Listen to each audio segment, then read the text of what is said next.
بالله من شرور أنفسنا ومن سيئات أعمالنا من يهده الله فلا مضل له ومن يضلل فلا هادي له أشهد أن لا إله إلا الله وحده لا شريك له وأشهد أن محمدا عبده ورسوله صلى الله عليه وسلم أعوذ بالله من الشيطان الرجيم يا أيها الذين آمنوا اتقوا الله حق تقاته ولا تموتن إلا وأنتم مسلمون يا أيها الناس اتقوا ربكم الذي خلقكم من نفس واحدة وخلق منها زوجها وبث منهما رجالا كثيرا ونساء واتقوا الله الذي تساءلون به والأرحام إن الله كان عليكم رقيبا يا أيها الذين آمنوا اتقوا الله وقولوا قولا سديدا يصلح لكم أعمالكم ويغفر لكم ذنوبكم ومن يطع الله ورسوله فقد فاز فوزا عظيما أما بعد أعوذ بالله من الشيطان الرجيم يا أيها الذين آمنوا قوا أنفسكم وأهليكم نارا وقودها الناس والحجارة عليها ملائكة غلاظ شداد لا يعصون الله ما أمرهم ويفعلون ما يؤمرون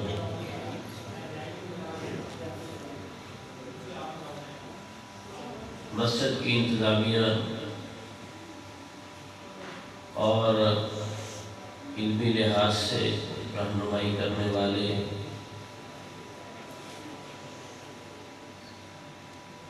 علماء کرام اور اساتذہ کرام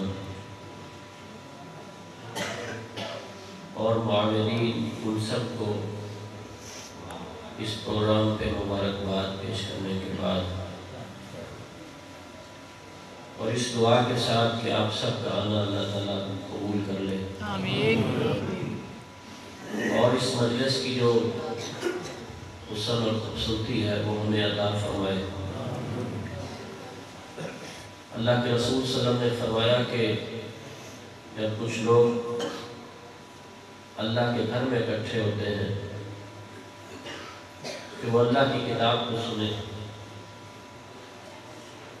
اور اس کے اوپر غور و فکر کریں کہ ان کا پیدا کرنے والا خالق و مالک جو ایک لمحے سے پہلے کسی زندہ کو مردہ بنا سکتا ہے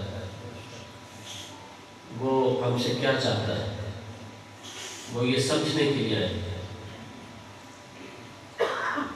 ان کے پیش نظر اور مطمع نظر یہ ہو کہ ہم نے آج اپنے خالق کی بات جاننی ہے، اس نے مجھے کیوں پیدا کیا ہے،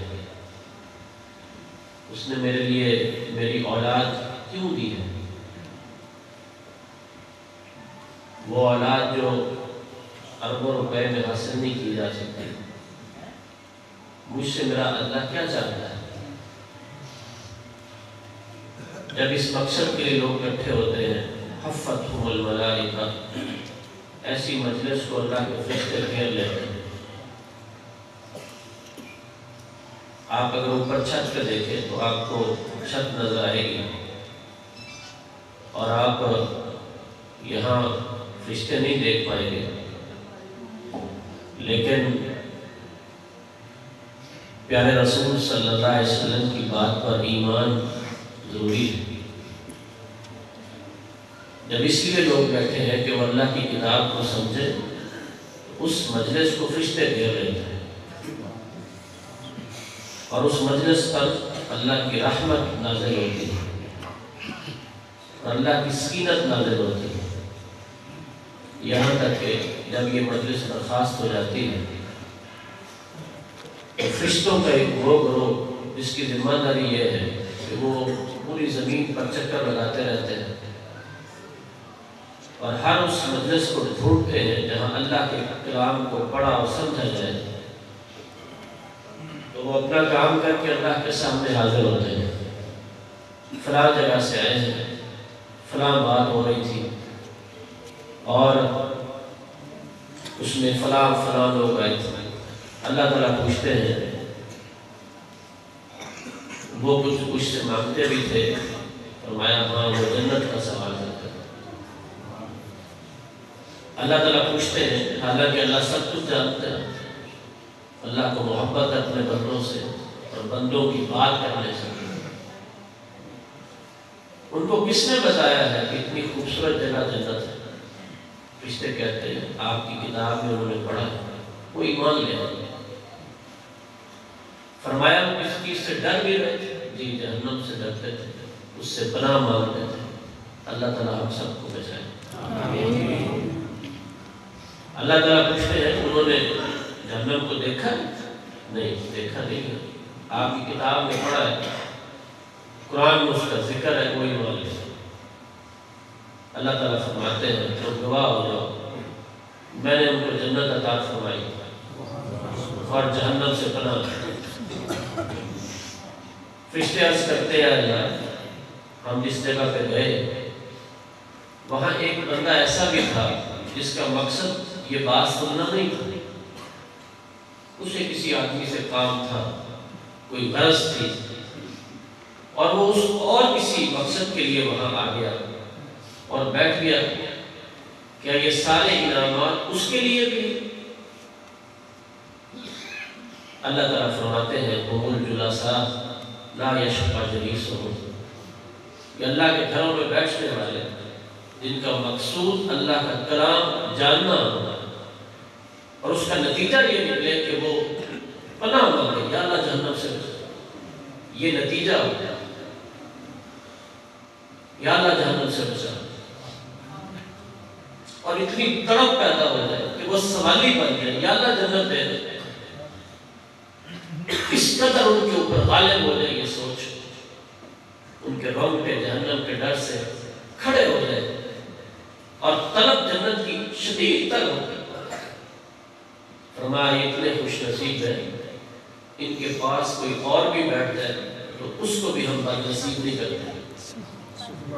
وہ جو جس اور مقصد کے لیے آیا تھا ہم اس کو بھی وہی انعامات دیں گے جو ان کے لیے. آپ کا بیٹھنا بڑا مبارک ہے، اپنی نیتوں کو خالص کریں.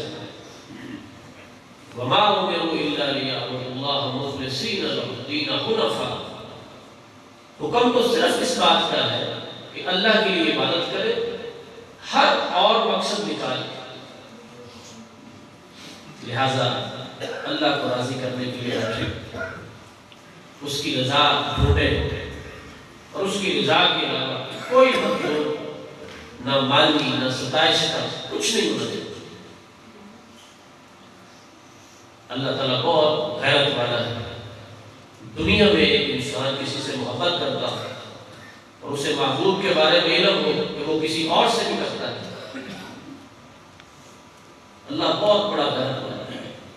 جب کوئی شخص اللہ کے لیے کرتا ہے کام اور ساتھ کسی اور کے لیے بھی کرتا ہے، اللہ تعالیٰ سارا وہ کام اٹھا کے اس کے منہ پہ مارتے ہیں، اسی کے پاس بھیجو، میرے پاس کچھ نہیں.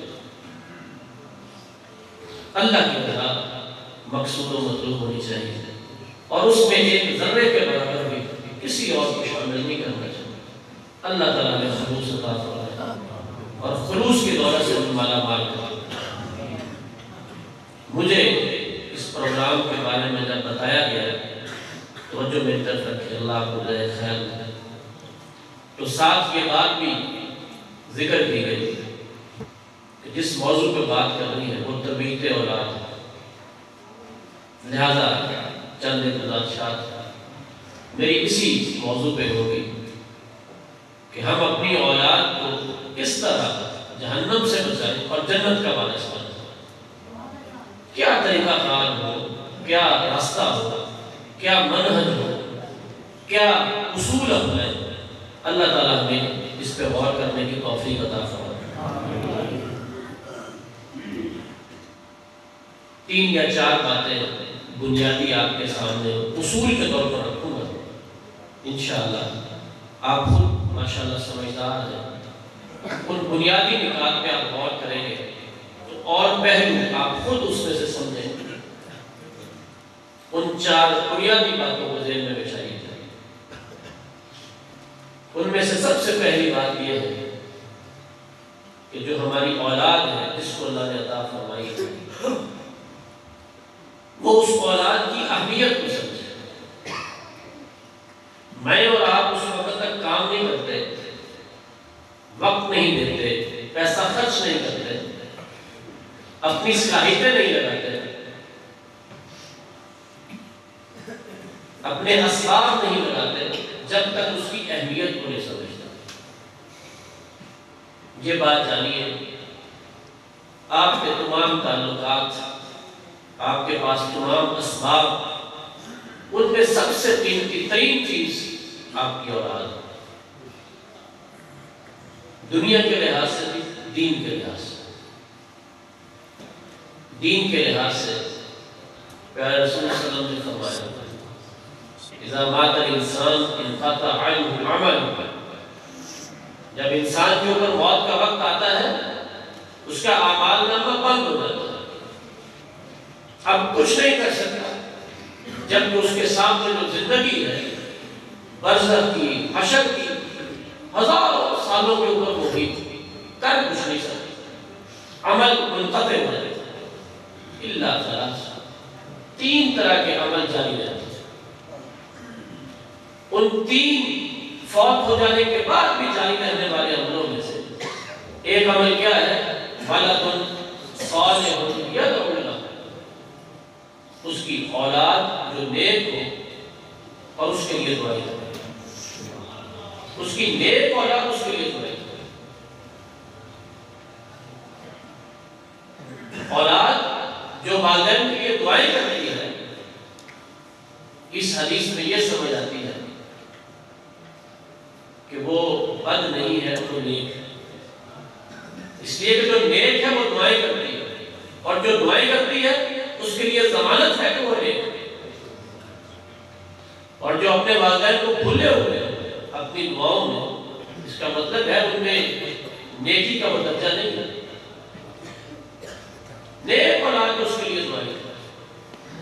ہم قبر میں ہوں گے اور پیچھے سے ہمارے لیے نمازیں پہنچ رہی ہیں، حالانکہ ہم پڑھ نہیں رہے، ہم روزے کی بھوک برداشت نہیں کر رہے لیکن روزے کا اجر پہنچ رہا ہے.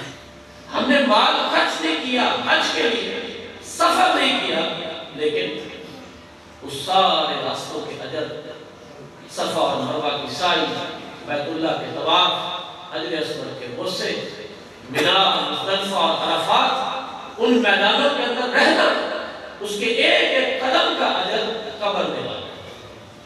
اس قدر بڑی انویسٹمنٹ ہے کوئی ہو سکتی ہے کہ مرنے کے بعد سلسلہ نیکی کا جاری ہے. کس قدر بڑی بات. کوئی اور انویسٹمنٹ، کوئی اور ایسا کہیں پہ انسان اپنا پیسہ لگائے اتنا واپس نہیں آ سکتا جتنا اولاد کو نیک بنانے پہ لگانے سے واپس آ. پھر وہ نیک اولاد اگر اپنی اولاد کو سمجھا جائے، وہ آگے اپنی اولاد کو نیکی پہ لگا جائے، تو یہ سلسلہ جب تک چلتا رہے گا جو بڑا ہے وہ اس میں شامل ہے. دنیاوی لحاظ سے بھی یہ بہت بڑی اونچی چیز. میں اکاڑا کے ڈی سی صاحب جو پیچھے یہاں رہ کے گئے ان کو جانتا ہوں. ان کا والد غریب آدمی تھا اور چند دن اس نے کینسر رکھی ہوئی تھی سرگودا سائٹ کے کسی گاؤں میں رہنے پر.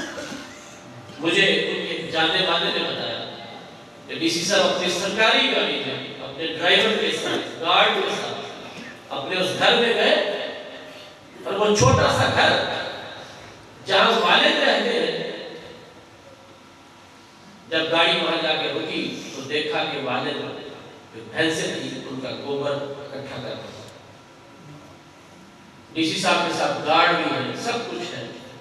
چھلانگ لگا کے نیچے اترے، تیزی سے بھاگ کر اپنے باپ کے پاس ان کو گلے لگایا، ان کو پیار کیا اور ان سے خود وہ چیز پکڑ لی جس کے ساتھ گوبر اکٹھا کر.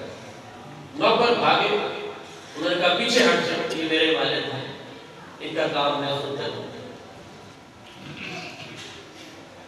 باپ بیٹے بڑے ہو جائے لیکن ان کا دل اپنی آبائی جگہ پہ رہتا ہے۔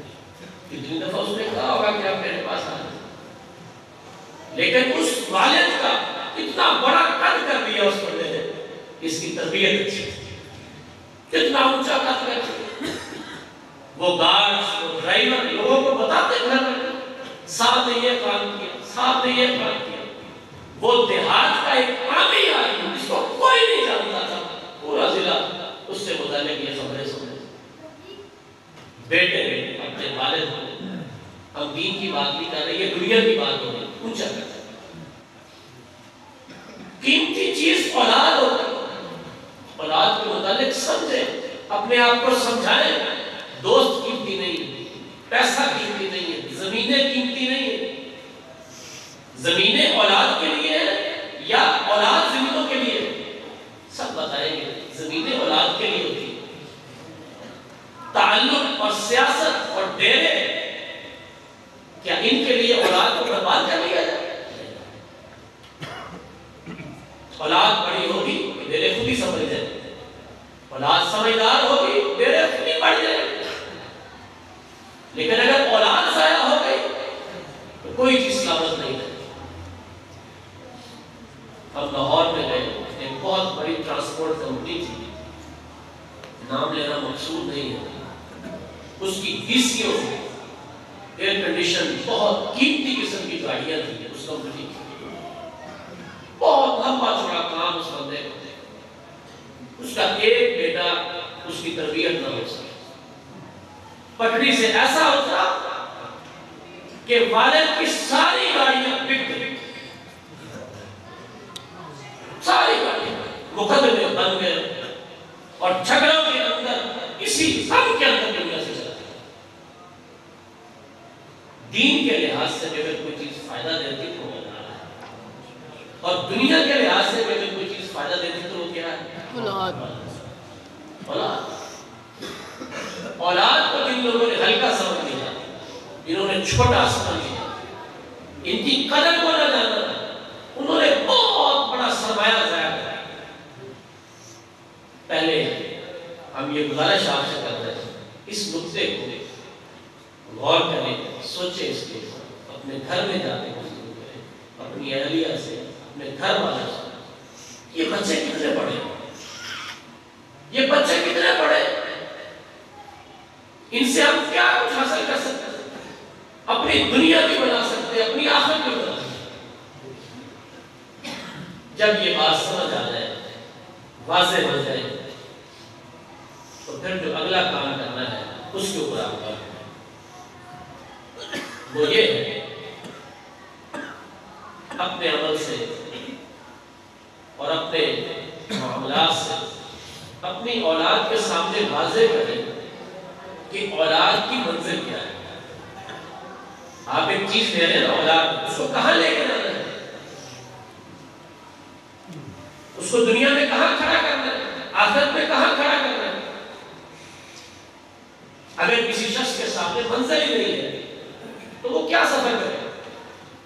ایک گاڑی آدمی بھگا رہا ہے، کبھی مشرق چلا جاتا ہے، کبھی مغرب، کبھی شمال، کبھی جنوب، کبھی منزل ہے نہیں، اسے پتہ ہی نہیں کہ لاہور جانا ہے، کراچی جانا ہے، اسلام آباد جانا ہے، کدھر جانا ہے، اس کی منزل ہی نہیں۔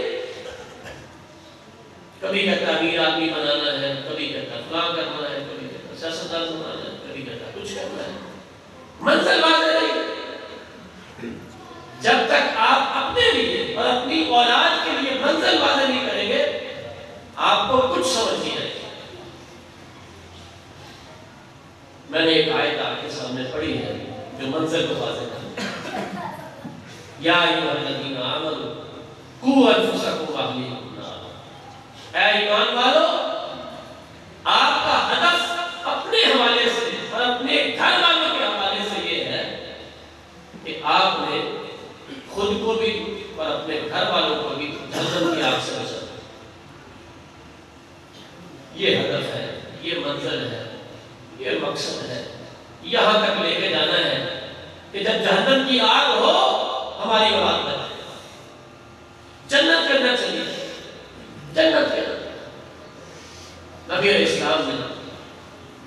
اصولی کہا اگر کوئی ڈبوئے سمندر کے پانی میں دنیا میں ایک حصہ خشکی ہے 3 سے پانی، اتنا زیادہ پانی اس کے اندر انگلی ڈبو کے باہر نکالے، 1 قطرہ یا 1.5 قطرہ پانی لگتا ہے۔ آپ نے فرمایا یہ تمہاری دنیا ہے، باقی ساری آخرت۔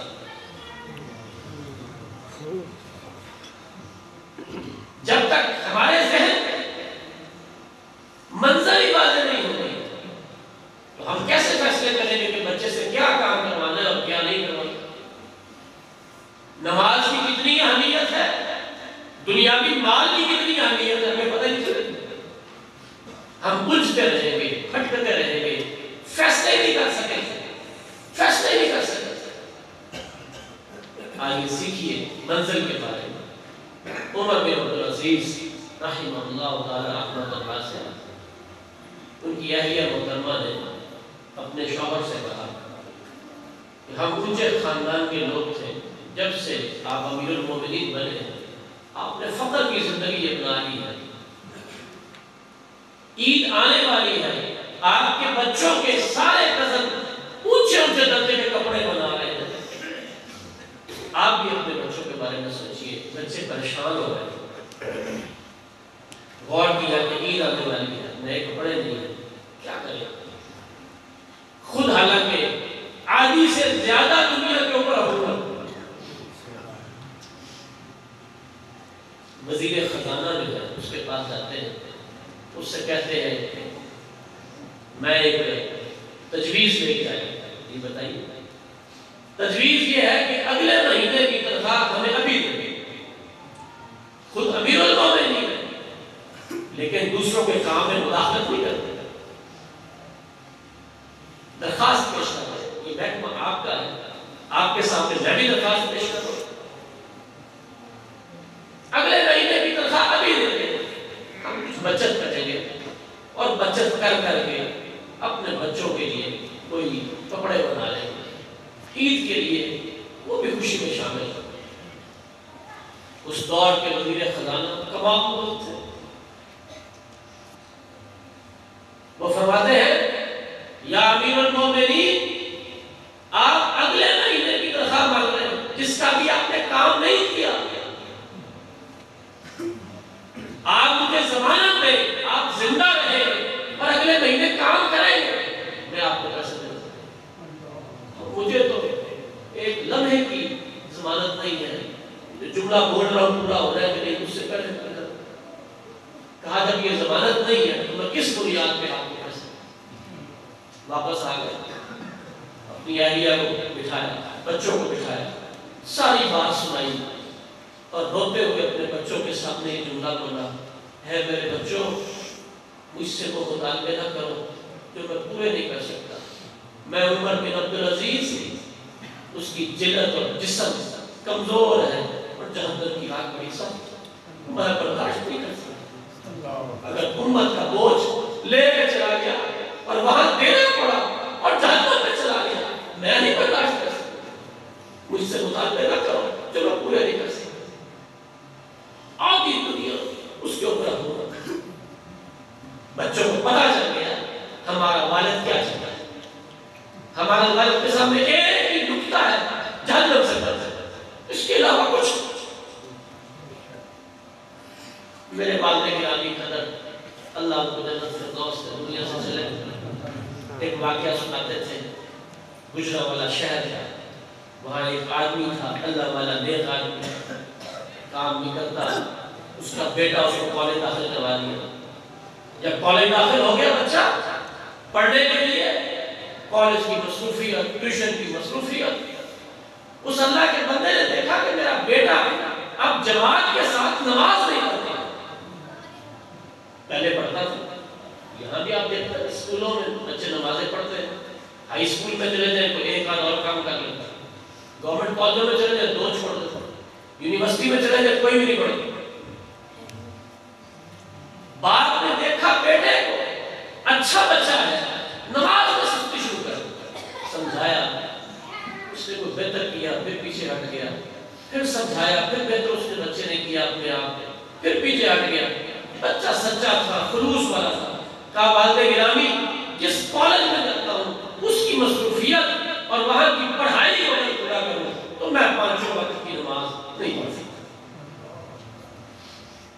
یہ چلتا نہیں ہے۔ جب اداروں میں 2:30 بجے چھٹی ہوگی ظہر کون پڑے گا؟ اور اداروں کے اندر ظہر کی نماز کا پیریڈ بھی نہیں ہوگا۔ جمعے والے دن جب 1 بجے چھٹی ہوگی اسکولوں کو، جمعہ کون سا بچہ پڑھے گا؟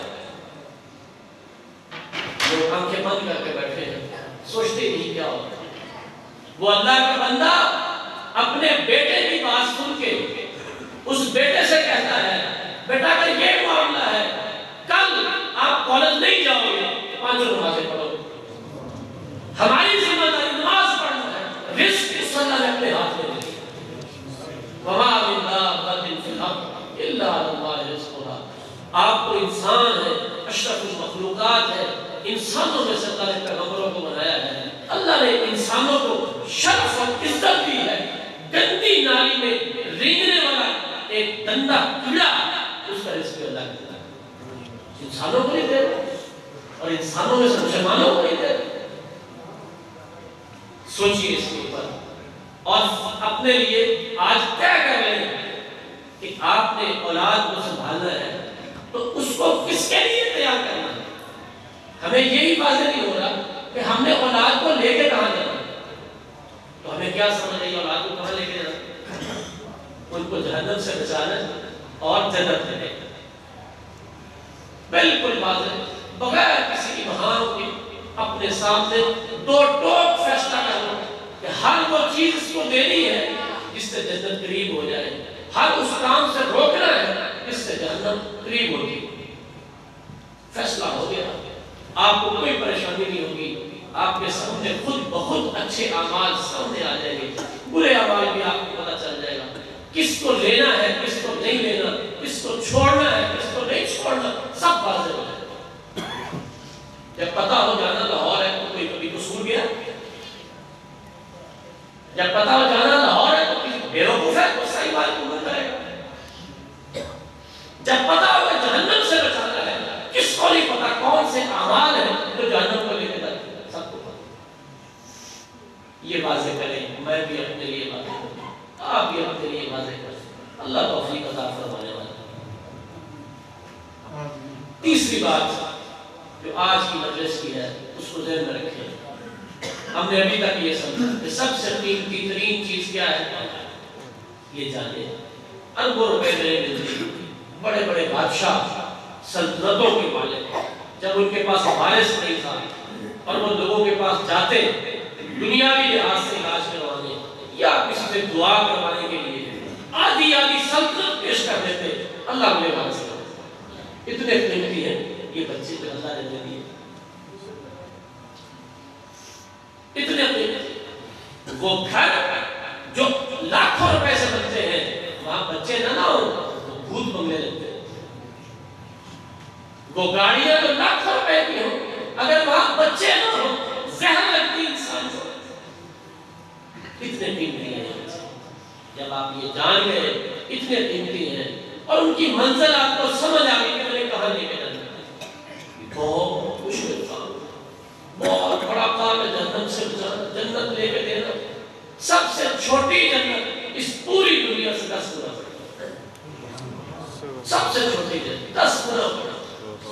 ایسی کمال چیز ہے جنت، ایسی کمال چیز، ہر چیز ہمیشہ بچتی، جوانی ملے گی کبھی بڑھاپا نہیں آئے، پھل ملیں گے کبھی ختم نہیں ہوگی، یہ پھل توڑا دوبارہ دیکھا تو میں ایک اور پھل لگا ہوں، وہاں بہار ہے کبھی خزاں نہیں ہے، اس کو لینا کو آسان تو۔ اور جہنم جیسی خوفناک جگہ سے نزاعۃ للشوا، بہت بڑی جہنم کی بات تو دور کی بات ہے، جہنم کے اندر سے آگ باہر نکلے، اس بڑی آگ کی چھوٹی آگ بنے، وہاں سے ایک لپٹ بن جائے، وہ لپٹ کسی کے چہرے پہ لگ جائے، چہرے پہ گوشت کا نام نشان باقی نہیں ہے، اس سے بچانا تو آسان تھا۔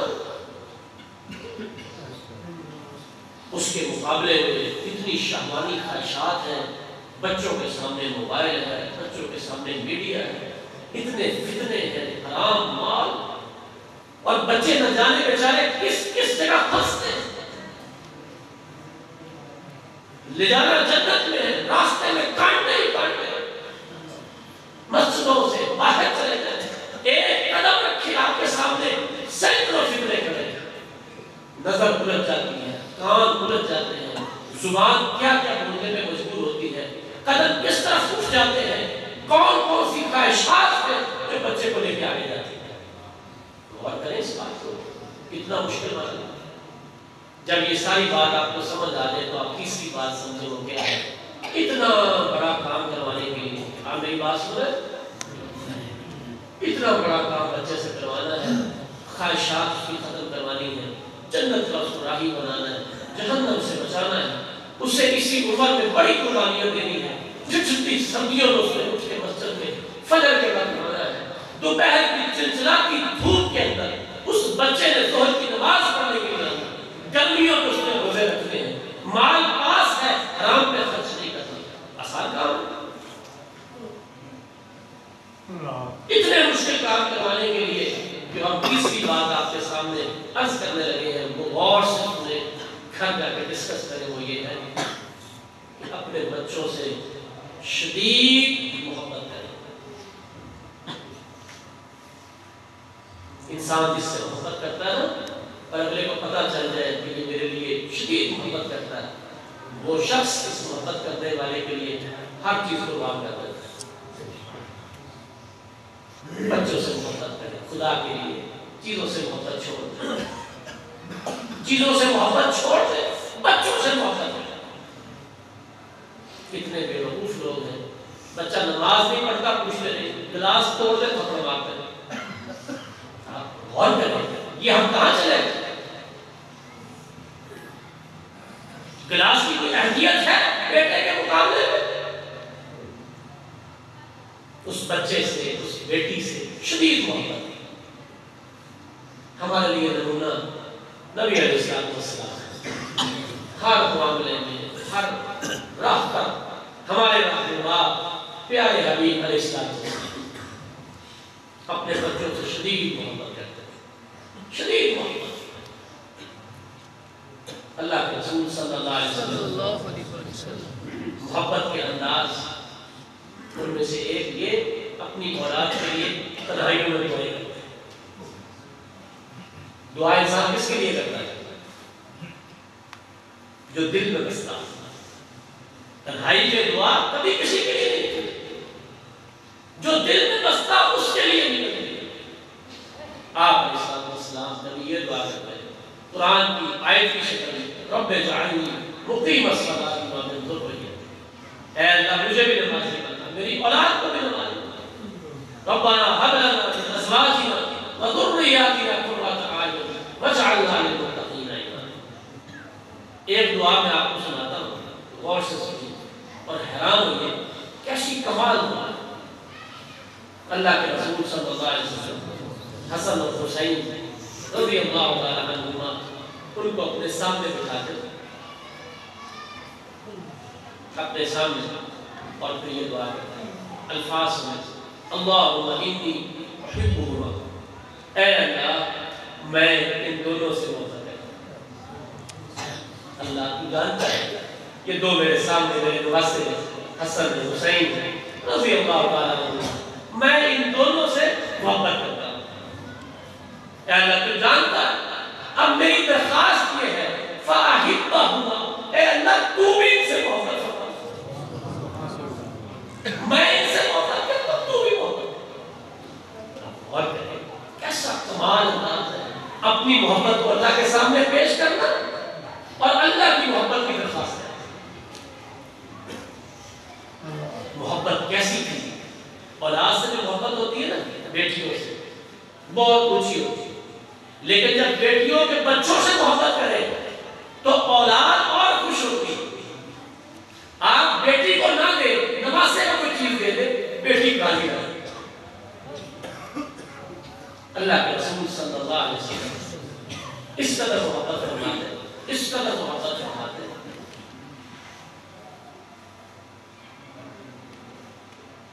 اپنی بیٹی فاطمہ سے کہتے ہیں رضی اللہ تعالیٰ عنہ، یہ علی ہے، حضرت علی المرتضیٰ رضی اللہ عنہ، میں نے اس کو تمہارے لیے بطور شوہر منتخب کیا ہے۔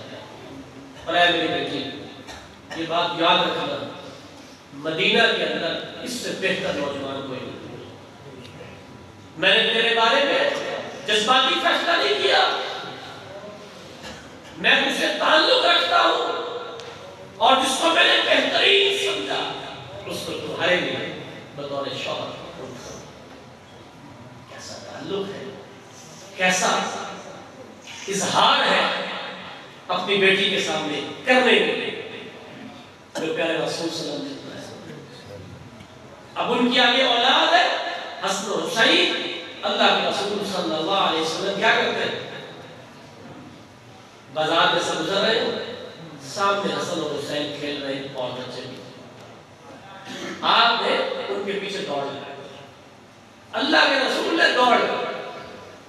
اب بچوں نے رسول اللہ کو دیکھا بھاگ رہے، وہ بھی آگے بھاگنے شروع ہو گئے، حتیٰ کہ آپ نے ایک بچے کو پکڑ کے آپ پیچھے کو چھوڑ گئے، اس کا چہرہ پکڑا دونوں طرف سے اور اس کا منہ اوپر کو کر لیا، آپ کا قد بڑا ہے اس کا چھوٹا ہے، اس کا چہرہ اوپر ہے۔ اللہ کے رسول صلی اللہ علیہ وسلم نیچے جھک کے اپنے مبارک دونوں ہونٹ جناب حسن کے دونوں ہونٹوں کے اوپر ہے۔ کیسی محبت ہے، کیسا پیار ہے جو اپنی اولاد کی اولادوں سے کر رہے ہیں۔ جب اتنا پیار ہوگا اولاد دیکھے گی، ماں باپ کی بات کا انکار نہیں کر سکتا۔ محبت کے ساتھ اپنی اولاد کو اللہ رسول کا فرما بردار بنانا چاہیے۔ اس محبت سے جڑی ہوئی ایک دوسری بات بھی وہ بھی سن لیں، پھر ہم آخری بات کریں اور آپ سے اجازت لیں۔ وہ کیا ہے؟ اپنے بچوں سے شدید محبت کریں، ان کی محبت کے اظہاریہ ڈھونڈیں، بوسہ دے کر، ان کو تحائف دے کر، ان کو اپنے قریب کر کے، ان کے لیے دعائیں کر کے، اور دوسری بات یہ کہ ان کا سٹیٹس، ان کا مقام اور مرتبہ لوگوں کے سامنے اونچا کریں۔ اپنے بچوں کو اپنے ہاتھوں سے ذلیل نہ کریں، یہاں لوگوں کے سامنے نہ جانے کون کون سے باتیں بچوں کو سناتے ہیں، تو یہ ہے فلان ہے فلان ہے، اور باتیں کرتے ہوئے اتنا نہیں سوچتے کہ الٹا اپنے اوپر باتیں لا رہے ہیں، الو کا بچہ کیا کہہ رہے ہیں؟ کوئی فلان ذلیل کرنے کے لیے بچوں کے بارے میں سوچتے ہی نہیں ہے کتنے بڑے ہیں۔ پیارے رسول کا طریقہ کیا تھا؟ چند ایک باتیں سنیے، اللہ تعالیٰ ہمیں توفیق دے کہ ہم بچوں کو اٹھائیں۔ جب بچے قلبی طور پر اونچے ہوں گے تو ان کے اندر اعتماد پیدا ہوتا ہے، ان کا اعتماد ان کو اونچے درجے پہ لے گا۔ پیارے رسول نے اپنے بیٹے کو دیکھا، نواسے ارشاد فرمایا یہ میرا نواسا سردار ہے۔ لوگ سن رہے ہیں، اللہ کے رسول کیا فرما رہے ہیں؟ یہ میرا نواسا کون ہے؟ سردار۔ ہم یہ کہیں تو ذلیل ہے، تو فلان ہے، تو کمتر ہے، اللہ کے رسول کیا فرما رہے ہیں؟ یہ میرا بیٹا سردار۔ اللہ کے رسول کے سامنے خطبہ سننے والے کتنے لوگ ہیں، اور آپ منبر رسول پہ خطبہ عام درس نہیں، جمعہ المبارک کا خطبہ کتنا اہم۔ آپ کی نظر پڑی، حسن اور حسین دونوں چلتے ہوئے لوگوں کے درمیان سے آگے آ رہے ہیں، کبھی گر پڑتا ہے بچہ، پھر سیدھا ہو جاتا ہے، پھر آگے آتا ہے، پھر گر پڑتا ہے۔ آپ صلی اللہ علیہ وسلم کہہ سکتے تھے جیسے ہمارے یہاں رواج ہے، نکل جاؤ یہاں سے، تمہاری ماں نے تمہیں سنبھالا ہی نہیں، میں مسجد میں جمعہ پڑھا رہا ہوں، تم یہاں نہیں آ گئے، اور سارے لوگ بھی ان کے پیچھے پڑ جائیں، ہماری نمازیں خراب کر دی۔ اگر صحابہ کی نماز خراب نہیں ہوئی تو ہماری کیسے ہو جاتی؟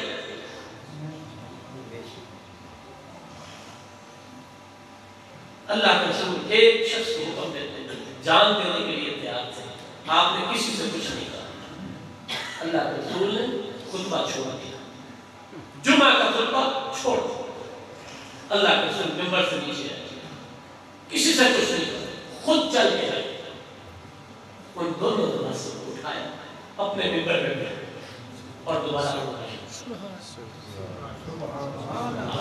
اپنے بچے کو اٹھائے، لوگوں کے اندر سے پکڑے، اپنے گلے پہ لگائے، اس جگہ بٹھائے جہاں آپ بیٹھے تھے، آپ دیکھیں آپ کا بچہ کتنا بڑا سربراہ ہوتا ہے۔ ہم تو اپنے بچوں کو کچل کے رکھتے ہیں، پیس کے رکھتے ہیں، ان کی عزت ختم کر کے رکھتے ہیں، ان کی جو عزت نفس ہے، ان کا اعتماد ہے، ان کو الٹے سے لفظ بول کے میرا بھائی بیٹھا تھا تم نے کیسے آ گیا؟ بھائی چچا تایا بیٹھے ہیں تو بچوں نے کس کے پاس جانا؟ تو نے ہماری مجلس خراب کر، مہمان بیٹھے تم کہاں آ گئے؟ کس قدر اللہ کے رسول اپنے بچوں کو اونچا کرتے تھے۔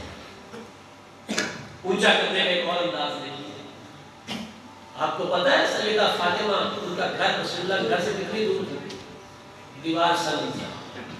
مدینہ میں مسجد نبوی کے ساتھ حجرہ رسول تھا صلی اللہ علیہ وسلم، اور اس کے ساتھ جو ایک گھر کا پہلو ہے وہ حضرت علی حضرت فاطمہ کا گھر۔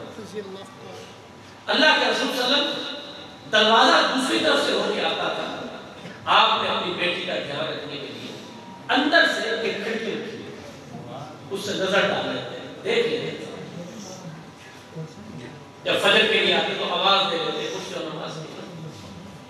اتنے قریب سے آتی بیٹی ملنے کے لیے ہماری ماں کی سیدہ عائشہ فرماتی رضی اللہ تعالی عنہا، اللہ کے رسول میرے پاس تشریف فرما ہوتے، دروازہ باہر کا کھٹکھٹایا جاتا، اب پوچھتے کون ہے؟ جواب آتا فاطمہ۔ وہ اوپر سے گھوم کے، ہماری کھڑکی میں سے تو اندر نہیں آیا تھا، اوپر سے گھوم کے اللہ کے رسول کے دروازے پہ آتی، اللہ کے رسول صلی اللہ علیہ وسلم حضرت عائشہ فرماتی ہے سارے کام چھوڑ کے خود کے کھڑے ہوتے اور مجھے لگتے اور جاتے ہوئے اپنی چادر سمیٹ رہے ہوتے، جلدی کرتی میری بیٹی ہے، میری بیٹی ہے، اور کہاں سے آئی ہے؟ لاہور سے آئی ہے، پشاور سے آئی ہے، کہاں سے آئی ہے؟ ساتھ آئی ہے، اور دروازے میں جاتے دروازہ کھولتے، سیدہ عائشہ فرماتی رضی اللہ تعالیٰ عنہ اللہ کے رسول صلی اللہ علیہ وسلم کھولنے کے بعد اسے مرحبا کہتے ہیں، ویلکم کہتے ہیں، اور اس کے دونوں رخساروں پہ اپنا ہاتھ رکھ کے اس کے ماتھے پہ بوسا۔ ادھر کوئی ہے جس نے کبھی اپنی بیٹی کا اس طرح استقبال کیا ہو؟ جب اس سسرال سے ہمارے گھر ہے اس کے ماتھے پہ بوسا دیا ہو، گیٹ پہ جا کے اسے ملے ہو اور اسے مرحبا کہا میرا بیٹا ہے،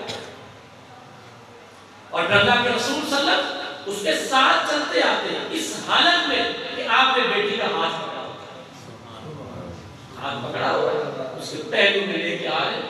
عائشہ فرماتی ہے اللہ کے رسول زمین کی چٹائی کی جس جگہ بیٹھے رہتے ہیں وہاں بیٹی کو بٹھاتے اور خود سائڈ پہ بیٹھتے، میرا بیٹا ہے۔ آپ اندازہ کر سکتے ہیں اس بچی کی قدر کتنی ہوگی، وہ اندر سے اپنے آپ کو کتنا اونچا سمجھے، میں کتنی بڑی خاتون، محبت بھی کرے اور ان بچوں کا مقام بھی کرے، ان کو کھڑا کرے۔ آپ پڑھے ہماری بات ہوئی ساری کی ساری وراثتیں کس کے پاس جانے والے؟ ہماری جو مصلی کی وراثت ہے وہ کوئی عالم ہے، اگر کوئی خطیب ہے منبر کی وراثت ہے، اگر کوئی دنیا کا مال ہے اس کی مال کی وراثت ہے، اگر کوئی سیاست میں ہے تو اس کی سیاست کی وراثت ہے۔ اگر وراثت ساری کس کے پاس جاتی ہے؟ اگر آپ اس کو اونچا نہیں کریں گے کون سنبھالے گا؟ اس طرح اللہ کے رسول صلی اللہ علیہ وسلم ادب کرتے تھے، احترام کرتے، یہ احترام میں ابھی تک ہم نے 3 باتیں کی ہیں، ان کو آپ یاد کریں۔ سب سے عام چیز ہماری اولاد ہے، اس اولاد کے بارے میں اپنے ذہنوں کو واضح کریں کہ میں نے اولاد کو FBA MA کروانا ہے یا کوئی اور مقصد۔ یہ ساری راستے کی چیزیں ہیں، آپ انجینئر بنوا لیں، آپ ڈاکٹر بنا لیں، آپ فلاں کر لیں، فلاں کر لیں، جو کرنا ہے آپ کر لیں، لیکن جہنم کا ایندھن بنیں، جنت کا باعث بنیں۔ ایک ہدف ہے، واضح کریں اپنے سامنے، بچوں کو بھی پتا ہو میرے والد ہر چیز مان جائیں گے، جہنم میں لے جانے والا کوئی عمل اسے قبول نہیں کرے، جنت کے اندر لے جانے والا کوئی عمل کتنا بھی قیمتی کیوں نہ ہو، میرا والد اسے قبول نہ کرے۔ جب یہ بات ہو جائے، منزل واضح ہو جائے، پھر شدید بچوں سے محبت کریں۔ جب آپ محبت کریں ان کو مقام دے دیں، ان کو اونچا کریں۔ اور آخری بات یہ ہے کہ جب آپ بچوں کے سامنے ان کی منزل واضح کر دیں گے، بچوں کے ساتھ شدید محبت کریں گے، بچوں کا مقام اونچا کریں گے، اب یہ وقت آئے گا آپ بچوں کی تربیت کریں،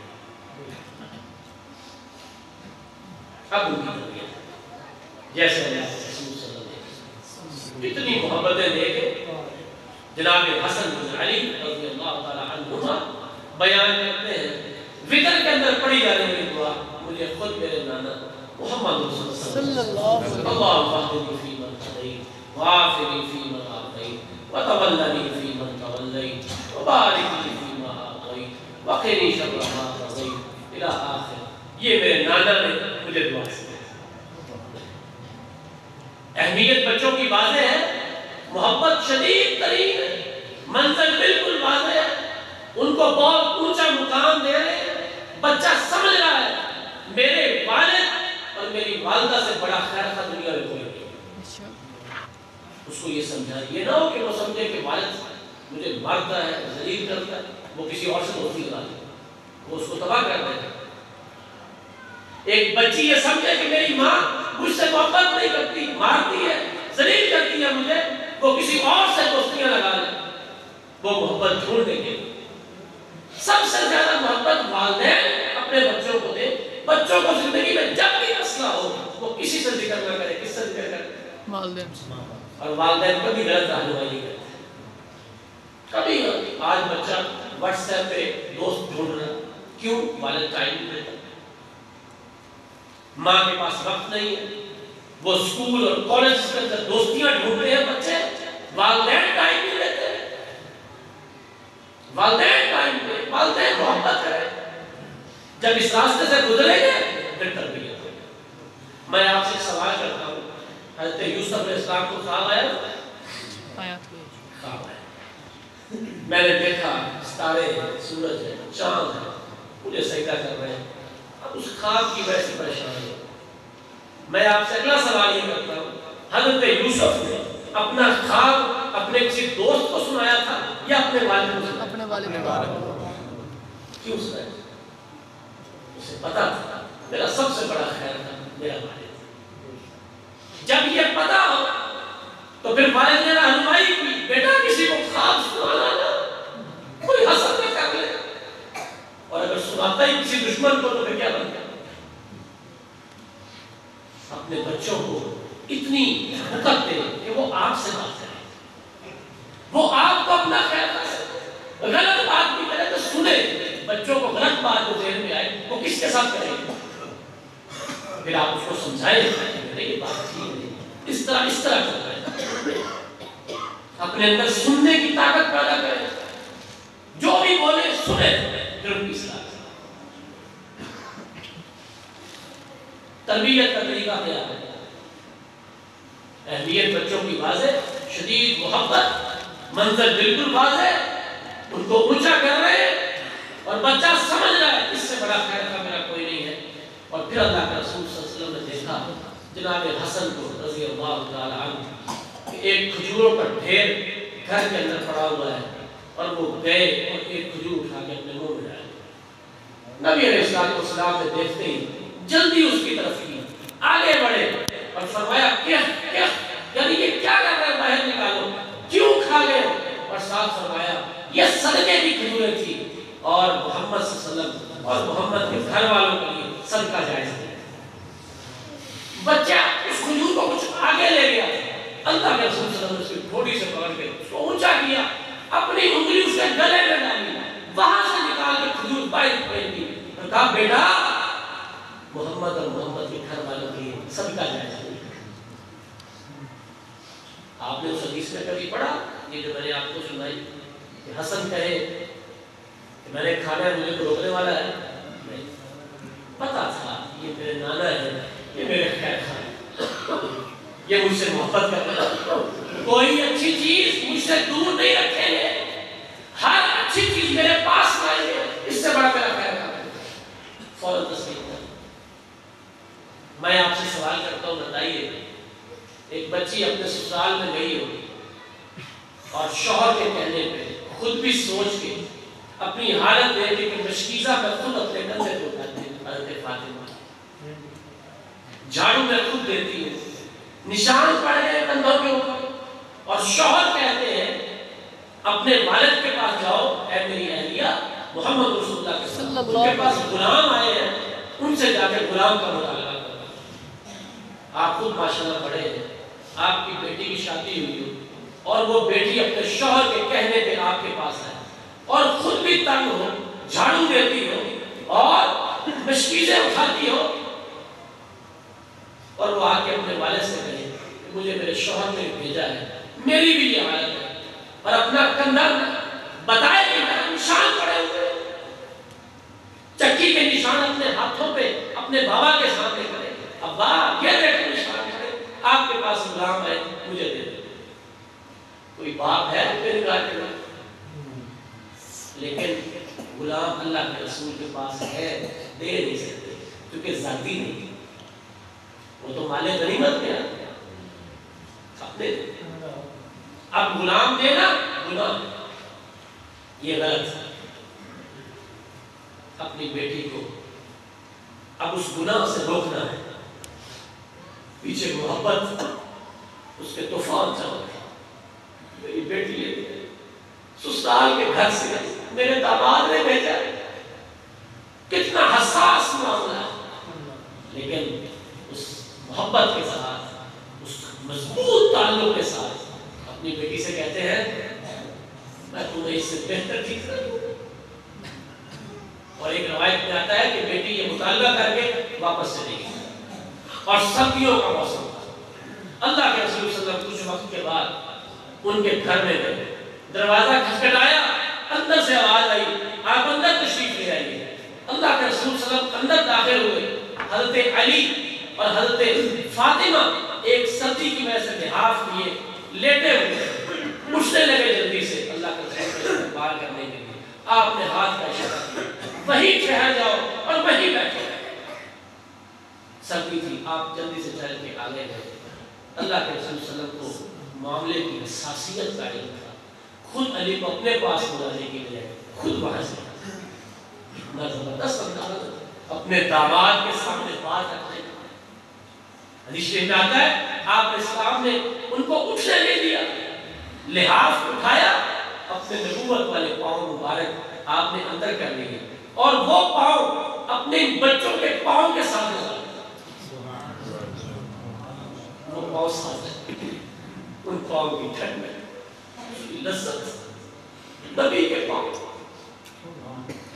ساتھ لگے اور ساتھ ارشاد فرمایا اے میرے بچوں میں تمہیں اس غلام سے بہتر چیز دینے کے لیے تم سونے سے پہلے 33 دفعہ سبحان اللہ پڑھ لیا، 33 دفعہ الحمدللہ پڑھ لیا، 33 اللہ اکبر پڑھ لیا، ان غلاموں سے زیادہ پڑھ لیا۔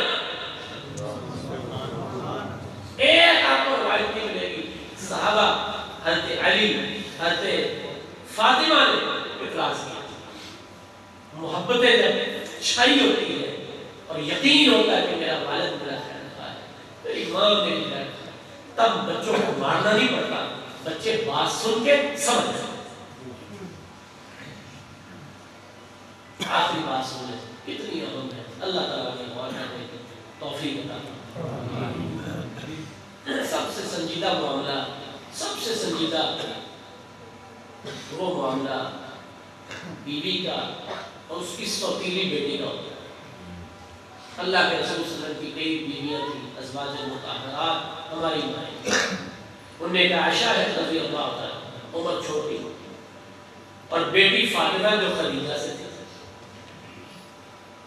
اب یہ ماں کا جو رشتہ ہے یہ حقیقی نہیں، سوتیلا رشتہ،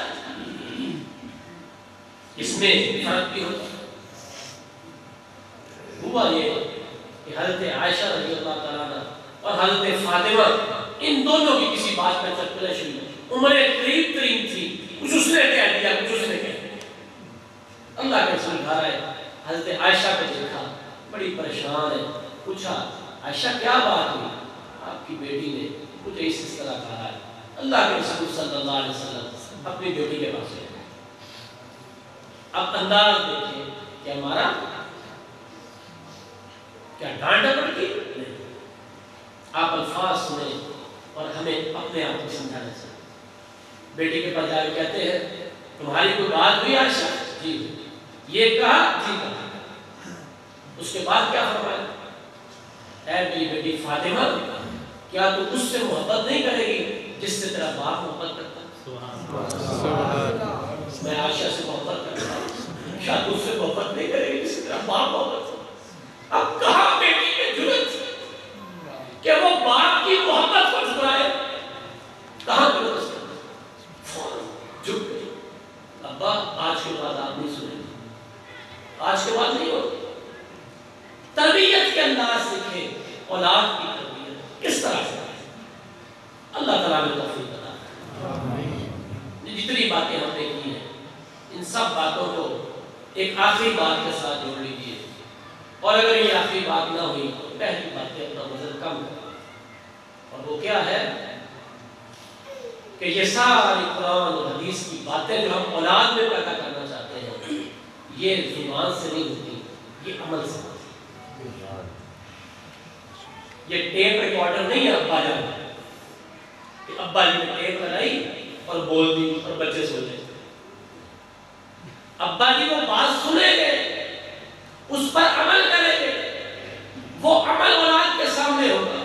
اولاد 10-10, 15-15, 20-20 سال تک اپنے والد کے عمل کو دیکھے گی، پھر کہیں ضرورت پڑے گی تو باپ سمجھائے گا، ورنہ دیکھ کے سیدھی ہو جائے.